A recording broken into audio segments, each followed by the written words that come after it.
Okay, just preparing live stream webinar there. So we just got another minute.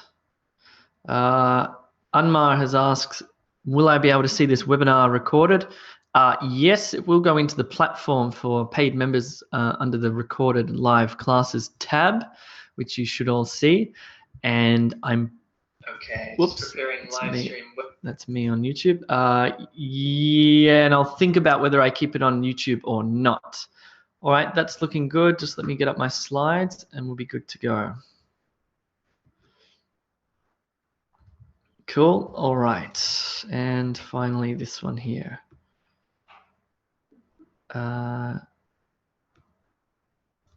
Good. All right. I think that's all working fine.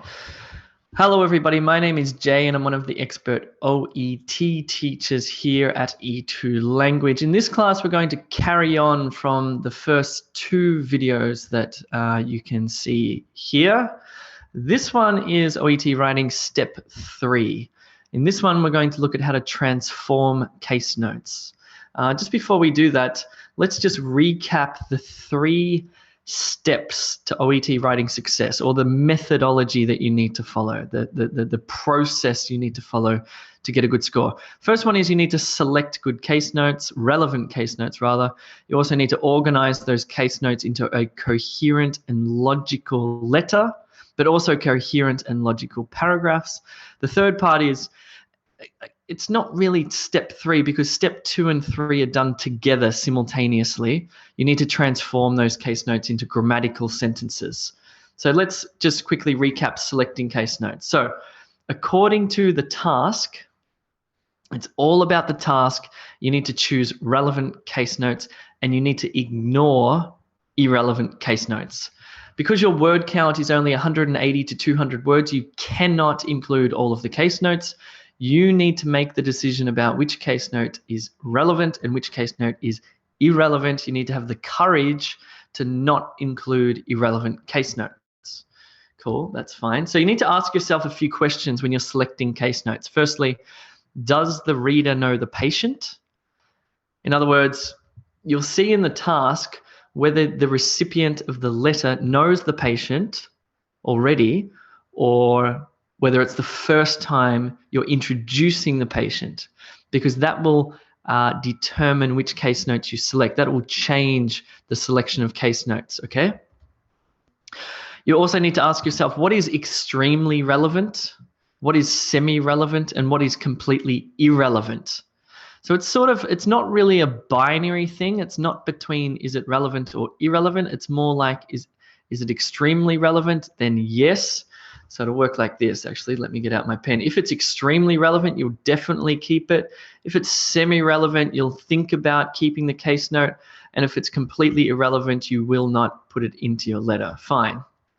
Let's recap what we learned about organization of your letter. We learned that there are 2 main structures for your letter. The first one is by order of importance. And the second main structure is by time or visits or a chronology. What you'll see, some of the case notes that you'll see will have dates, and they'll have the patient, attended on the 1st of June, 5th of June, 10th of June, 18th of June, 2nd of July, etc. And we'll have each visit, some case notes related to each visit. If it's if you receive one of those sets of case notes, then you need to structure your letter chronologically by time. And we looked at that in the last video. Or it might just be order of importance, where the case notes, you'll get a range of case notes, but there will be one single main issue. There'll be a secondary related issue, and then there might be some miscellaneous information that you must include. So that'll be structuring by order of importance. So let's quickly look at this one by order of importance. You might write your letter like this, for example. Reason for writing plus main medical issue. Second paragraph, you outline the main medical issue in detail.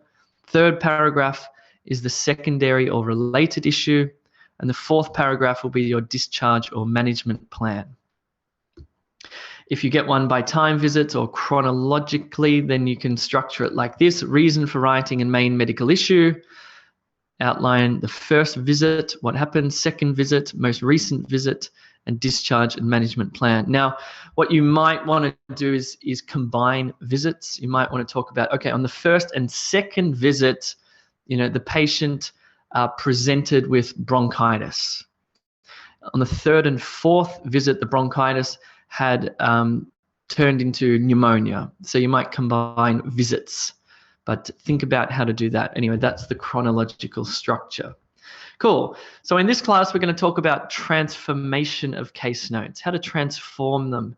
So you want to, if your case notes are going to look like this, and you'll just notice that they're incomplete, born premature, cerebral palsy, 2 weeks old, stroke, caused cerebral palsy, non-ambulatory, power wheelchair for mobility, 13 months eye surgery to align eyes, unknown, lives alone, rise. You'll even get little symbols like this that you have to sort of understand. So obviously you cannot just put these case notes into your letter because they're ungrammatical. They make sense, but ultimately you want to write a letter that is easily understood by the reader. Okay, so it has to be grammatical. There's a few things that you need to know about transforming case notes. 2 key skills. Let's look at this one here. Number 1, the first key skill. You need to know how to turn a case note, one case note, into a grammatical sentence. Okay, so you get one of those case notes and you turn it into a sentence. Fine.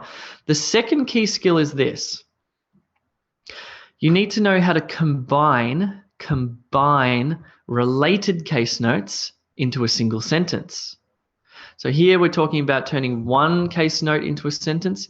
Here you might, for example, you might combine 3 related case notes into a single sentence.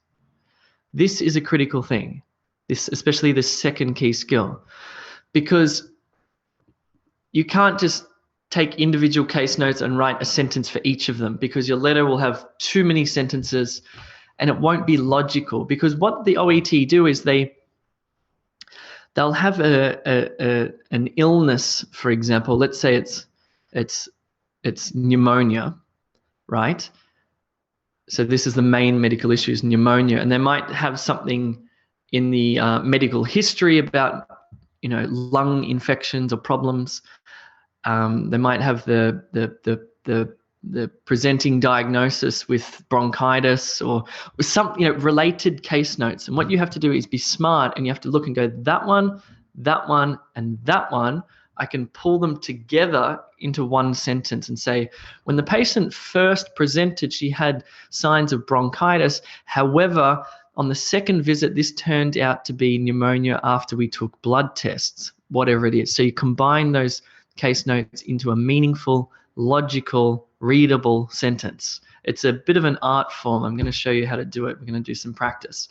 Let's first look at the easy one, that is turning a single case note into a grammatical sentence. So look at this case note here. 2 weeks old, stroke, caused cerebral palsy. Fine. Please, into the chat, whether you're on YouTube or watching this in the webinar, turn this case note into a nice sentence for me. I'll give you 30 seconds.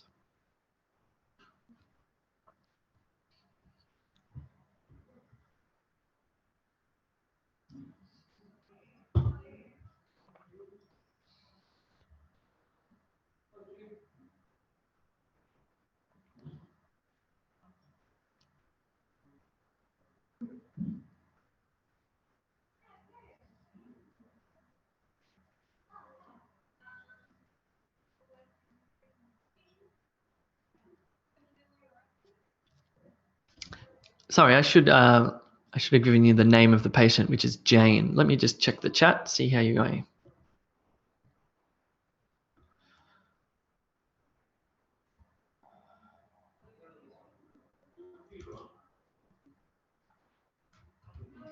Give you a little bit more time there. Turn that one case note into a single grammatical sentence.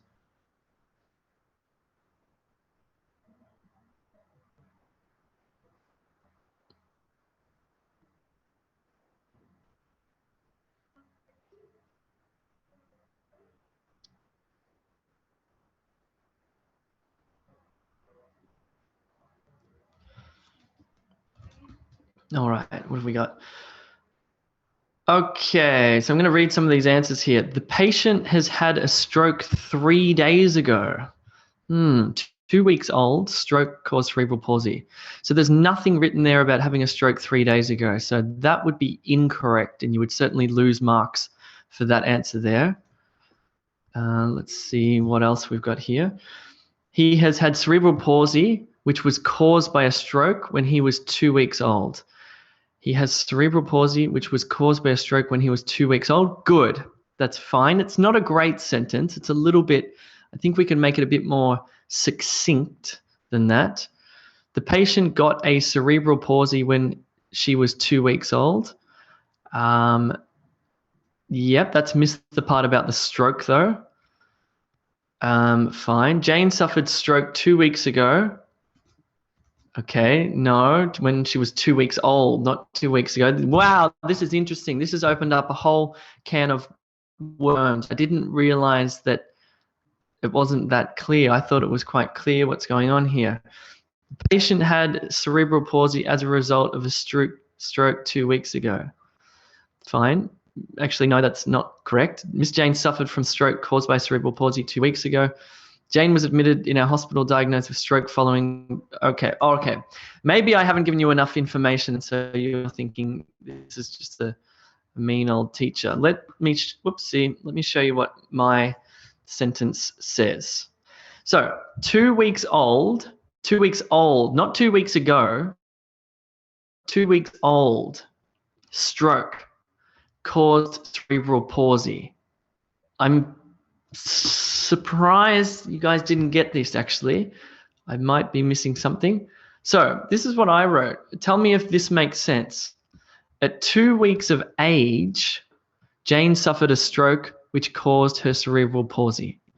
Or you could say this, at the age of 2 weeks, Jane had a stroke which resulted in cerebral palsy. Or when Jane was 2 weeks old, she had a stroke which caused cerebral palsy. So we're looking at, first of all, there's this part here, 2 weeks old, when she was a baby, stroke caused cerebral palsy. So just type in yes if that makes sense, if my sentences make sense. I'm just curious because maybe I wasn't giving you enough background information there. All right, good. Yeah, all right, fine. Let's do another one. Fine. Okay, here we go. I've forgotten which. Okay, let me give you a little bit more context here. Just spend 20 seconds reading these case notes.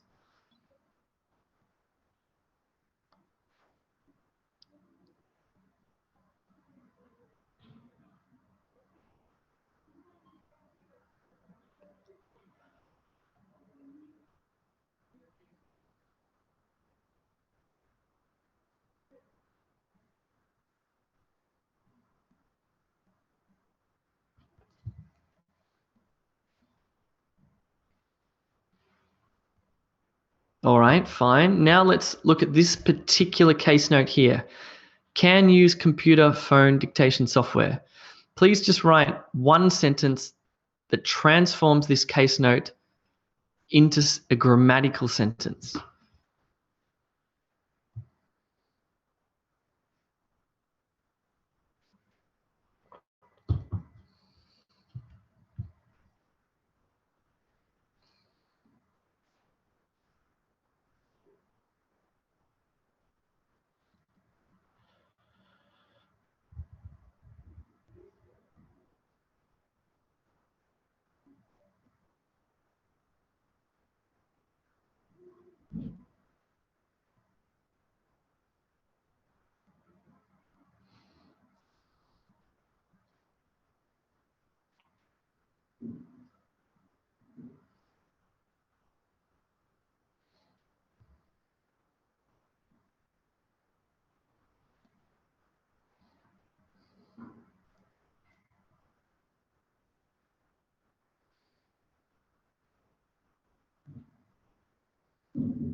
All right, let's have a look at the chat here.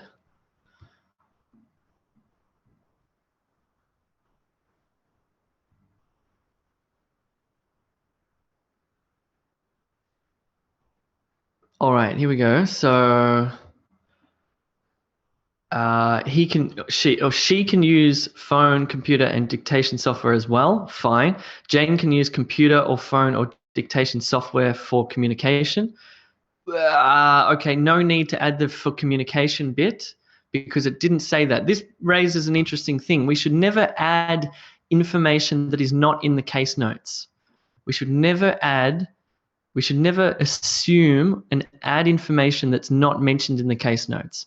So here it just says can use a computer and phone and dictation software. It doesn't say for communication. So it may be used for communication. It's likely to be used for communication, especially the phone, but we don't know that, so we won't add it. Okay, this is a critical part of OET writing. Only use the information supplied. Cool. Although she has cerebral palsy, she can utilize the computer, phone, and dictionary. That's fine. You've added some information from before. That's okay.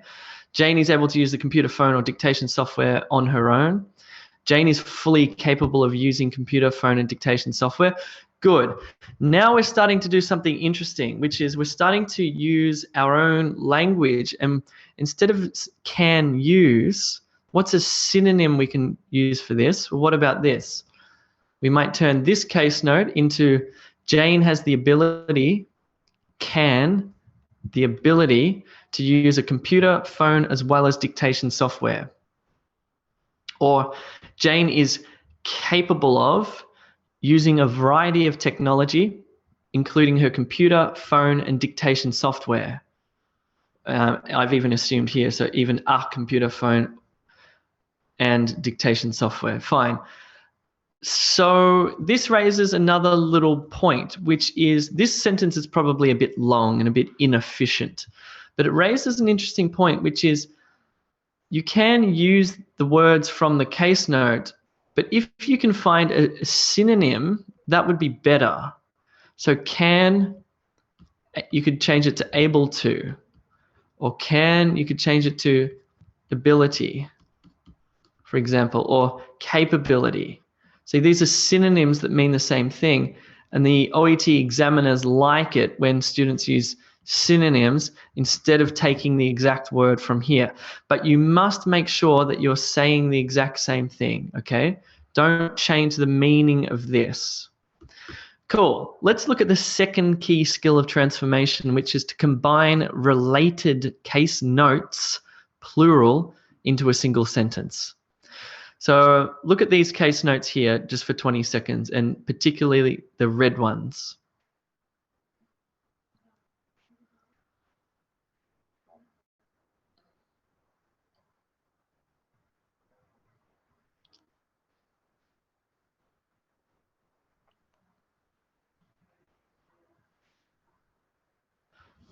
So what I've done is I'm reading these case notes and I think, okay, this one here lives alone and has a rehabilitation aide who handles shopping and errands. I would say that these two would go together. And I'm going to put these into one sentence. I'm going to combine them into one sentence because I can do that. I want you to do that now. Whoopsie, I've given you the wrong one here. Sorry, just bear with me. Just bear with me while I find the right slide. Yeah, this is the one here. Sorry.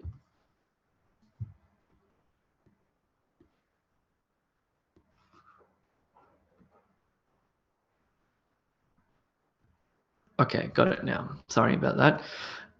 Okay, so please transform these two case notes into one sentence, please. You'll have 1 minute.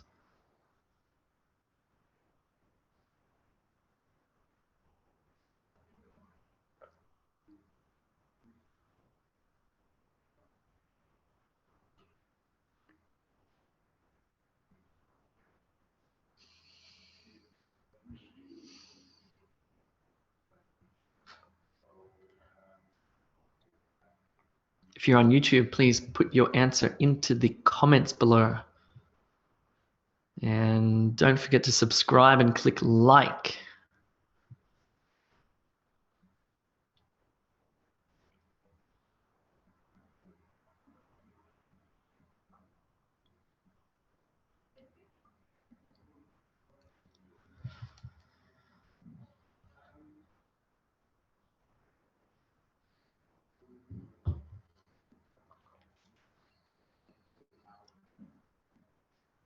All right, let's have a look at these answers here.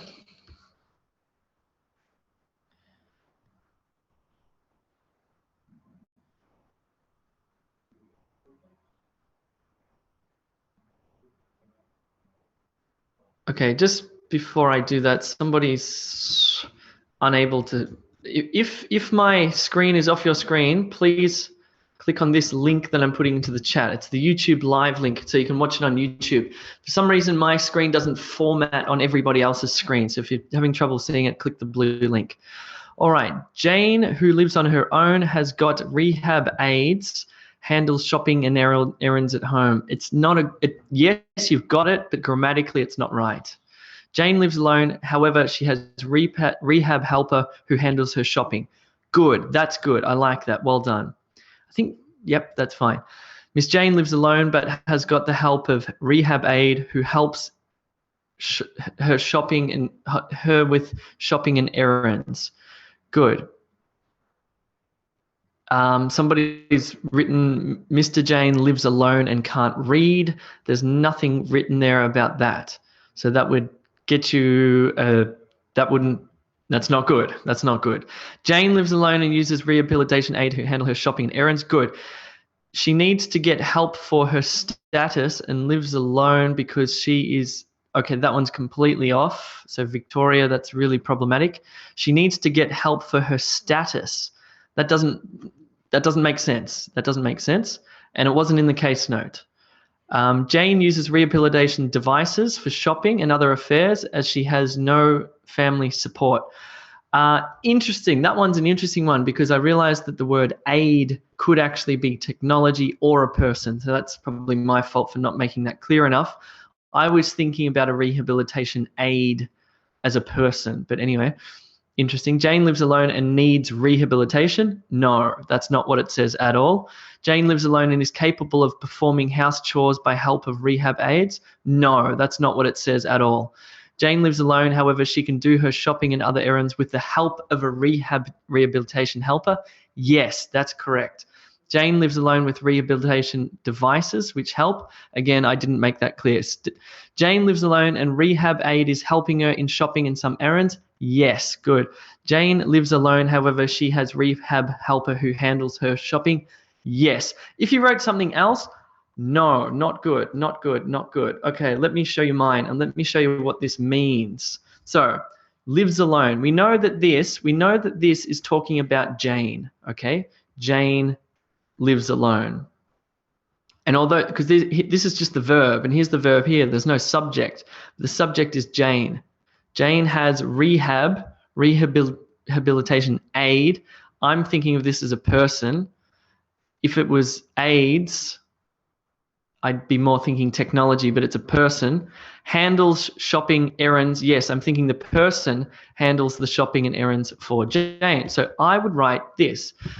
Whoopsie, and I've made a spelling mistake here. It's not Jane lives alone. Jane lives alone, but has a rehabilitation aide who oh my God, I've written, give me 1 second to fix my thing. I did this very quickly. Let me fix my spelling here. Handles. That's better. Jane. Good. Now I've got it. Let me do this again. Let's look here. This is my sentence. I've combined these two into one sentence.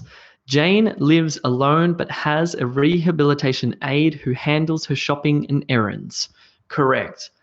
I've interpreted that correctly. And I've combined them into one sentence. Why? Because they're related to each other. They're related. This one goes with this one into a nice sentence. Although Jane lives by herself, there's a synonym for alone, she does have an aide who provides home support. So what I've done here is I've combined this handles shopping and errands into home support. That's not assuming anything. That's just finding another way to say that. Let's do another one of these. I want you to combine these two case notes, non-ambulatory and power wheelchair for mobility, into a single sentence.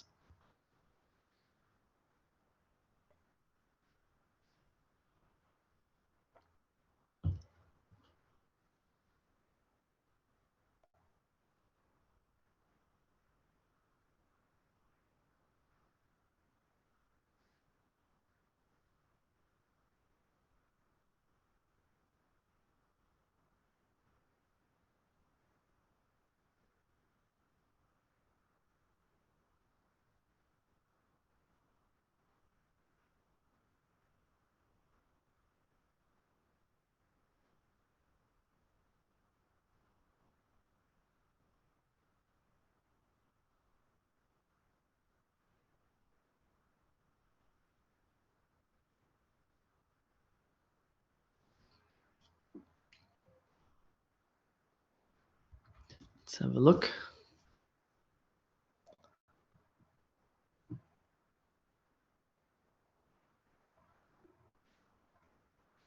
Good, that's looking better. Well done. 30 more seconds.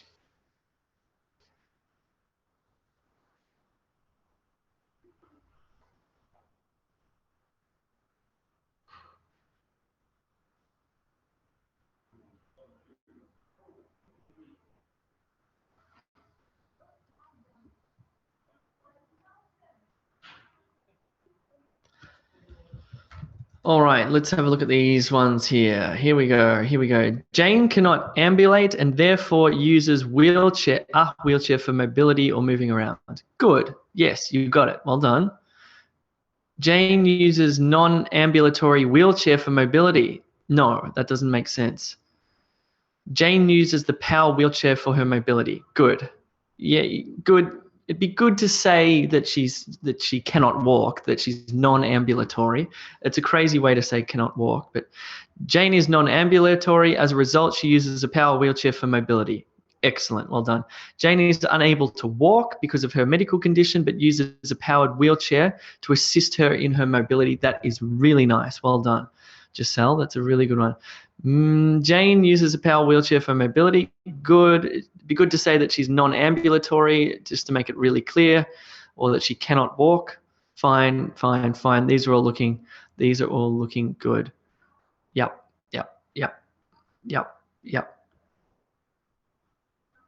Okay, here's one that's incorrect. Jane has a problem in ambulation. Therefore, she has been using a power wheelchair. No. That gives the meaning that she may be temporarily unable to walk. But the case note says she is non-ambulatory, not temporarily non-ambulatory. She cannot walk. So you need to make that clear. So that would be considered incorrect. That's an interesting one. Fine. Okay, just reading some more. Yep, these are all looking good. Well done. Okay, here's one that's incorrect because of a verb tense, which is very interesting. Jane cannot ambulate, therefore she used a wheelchair for mobility. She used one for mobility in the past. She uses, present simple, because it's a regular ongoing thing. She uses the power wheelchair. See the difference that a verb tense, difference between she used a wheelchair in the past, which means she's not using it anymore, versus she uses a wheelchair currently, now, ongoing. Amazing that a single verb can change the meaning. So the OET examiner would read that and go, incorrect, you've misinterpreted that one. Whoops. Okay, I wrote this. Jane cannot walk, but she uses a power wheelchair to move. Fine, that's not great, actually, the word move. Jane cannot ambulate, however, she uses a power wheelchair for transport or for her mobility. Fine. So I've combined those two. We've done that one. Let's just quickly talk about how to link bits and pieces. Linking bits, that should be bits and pieces, linking bits and pieces. Here are some important little phrases that I think work really well in the letter. For your information, please note that, or it's worth noting that, importantly, in addition, moreover, these phrases work really well. Okay, let's think of some examples of how to do them. For your information, Jane is non-ambulatory and uses a power wheelchair. Okay, you may just want to add that as an additional thought, or let's say the recipient of the letter does not know Jane and does not know that Jane is in a wheelchair because of her cerebral palsy. Therefore, you would write, for your information, Jane is non-ambulatory. Or please note that Jane is non-ambulatory and uses a power wheelchair. Or it is worth noting that Jane, that one doesn't quite make sense. Importantly, Jane cannot walk as a result of her cerebral palsy and uses a motorized wheelchair. In addition, This one, different. You might just want to add some information here, but these phrases are important little phrases to introduce more information or important information. Last thing that I want to look at when you're transforming case notes is the name to the pronoun. For example, what do I mean here? So my name's Jay, so I would go Jay, and then in the following sentence, I would use he, or I can see Fiona here in this one here. Fiona would move to the pronoun she. Okay, so you want to do this. You want to use the first name and then move to the pronoun next. So in your introduction, you would say, I'm writing to refer Jane Doe. You might use her full name here, although in the first bit it says regarding Jane Doe, but that's fine. You can say Jane Doe. Paragraph 1, you would use her name. Then you would go to she and use the pronouns after that, including a pronoun like her. Paragraph 2, you would again go to her first name. So let's say this paragraph 1 is about Jane's medical background. So you say, Jane has cerebral palsy. She suffered a stroke when she was 2 weeks old, which resulted in this condition. She is non-ambulatory and uses a wheelchair to walk. Okay, fine. So we've gone Jane, she, whatever. Paragraph 2, let's say we're talking about Jane requires some physiotherapy. So we say, Jane, it is important. Jane requires some physiotherapy. She really needs some massage on the backs of her legs. She has been suffering from shingles, so please be careful of her skin. Her whatever. You can see it just goes from name to pronoun to pronoun to pronoun, and again, name to pronoun to pronoun to pronoun. And in the paragraph, the first time you mention her again, use her first name, then go to pronoun. That is clear writing. That will be clear for the reader. Okay? Cool. That's all. Just before we go to Q&A and I answer some questions, please, if you need some help with your OET, go to e2language.com. We offer, really, we work with nurses only. However, we can help out doctors because the case notes that we work with for the nurses, although a little bit simpler, will still be beneficial and relevant to doctors. Certainly the listening, reading, and speaking will be, absolutely. We offer an online course with 3 full practice tests, including additional materials and lots of videos like this that explain how to do everything. There's grammar lessons. We also give one-on-one tutorials where we can look at your writing or do speaking practice with you, all sorts of stuff like that. So do check out the website, get yourself a package, and get yourself well prepared for the OET. But right now, let me go to the Q&A and answer any questions. Do you offer any discounts on the silver package? No, we have a bronze package and a budget package if you need that. Okay, so Anmar has asked, what about saying her name, Jane, and then after that saying the patient? I think it's better just to say Jane and then she, okay? How will we come to know whether we have completed 180 or 200 words in writing? Okay, so they count the body of your letter. So they don't count the, Jane McNamara, 10 Goldfield Avenue, Newtown, whatever. They don't count the address. They count from, I'm pretty sure, I'm not 100% sure, from Dear Doctor down to yours sincerely. Okay, so all the stuff up the top, like the address and whatnot, they don't count. So you need to practice and get an idea for how many words, 180, what it looks like on a piece of paper.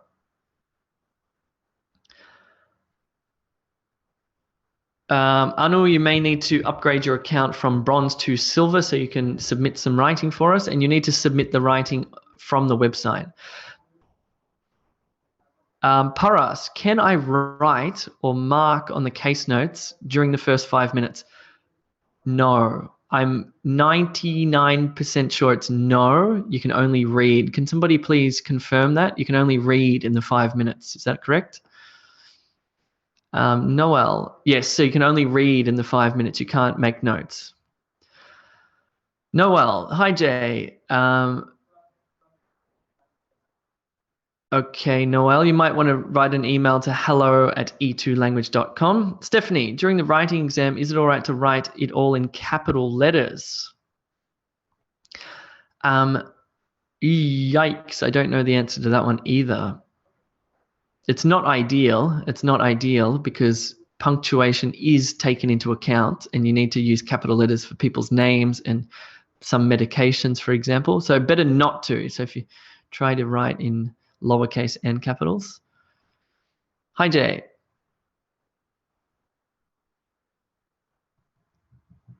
Yep, that's fine, Fatima. That's fine. I'd like to also know how you went, Fatima, in your last exam. Cool. All right. I think that's all. If you're on YouTube, don't forget to subscribe so you can see these videos when they pop up, and do check out the website. Sorry, 2 more questions just came in.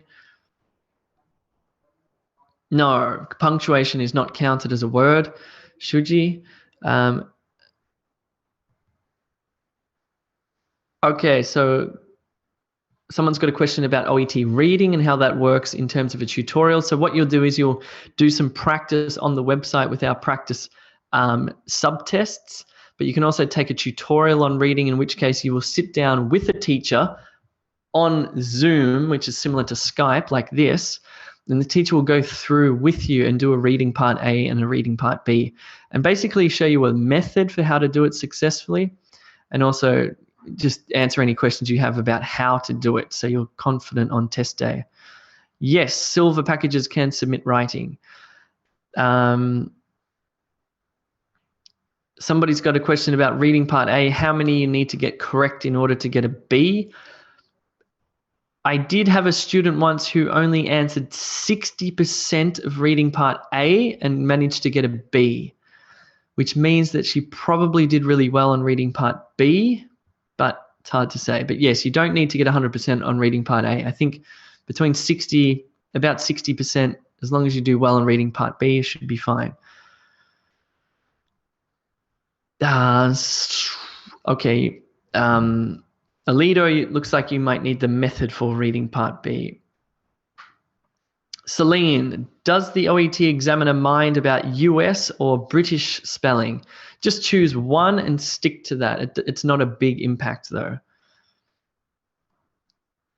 All right, somebody said you need to get 33% correct in reading part A. I don't believe that's true. I think you'd need much more than that. That's only a third correct. Cool. Okay. All right. Again, if you need help, if you need methods, video lessons like this that explain all the different parts of the test, grammar, vocab, everything you need, do check out the website. Right now, though, I'll bid you farewell and good luck with your exam if I don't see you that soon.